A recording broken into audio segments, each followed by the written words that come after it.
Hallo Leute, heute ist Mutterwochentag 3 und heute das Thema ist Oldschool. Schweizerdeutsch, oder was? Also mit wem bin ich da? Bishra. Zeige ich ein bisschen den Outfit heute. Tatsächlich. Mein T-Shirt ist Schein, mein Schmuck ist aus Türkei, meine Hosen sind von Bershka. Ja, da verstehst du ja kaum etwas. Und ja. Okay, wie lange hast du gebraucht, das Outfit zu machen? Ich weiß nicht, 20 Der Minuten. Outfit, wie lange Okay, hast du wer hat das für dich der beste gemacht? Outfit heute? Ich finde, jeder hat gut Nein! gemacht, aber ich denke, Clea hat es am besten gemacht. Okay, danke schön. Mit wem bin ich da? Mit Clea.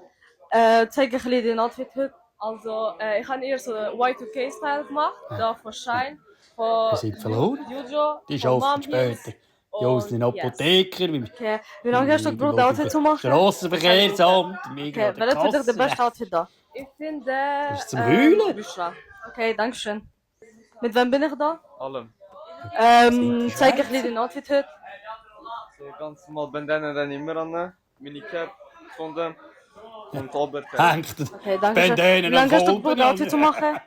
Nicht so Hängt er lange. das eigentlich am Kolben an? Okay, wer hat für dich den besten Outfit da?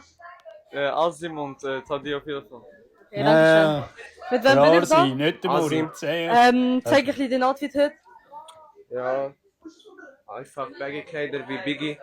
Ja, der Junge. Wie lange hast du gebraucht, das Outfit zu machen? 15, 20 Minuten. Okay, wer hat für dich den besten Outfit da? Das ist Nach mir Schweizerdeutsch. hat Tadia Meine Damen und Herren, Outfit das ist und alle mit allen geile Schweizerdeutsch. Outfits. Okay, danke Guck, man schön. versteht kaum etwas. Nein. Mit wem bin ich da? Mit Hamida. Zeige ich ein bisschen den Outfit heute.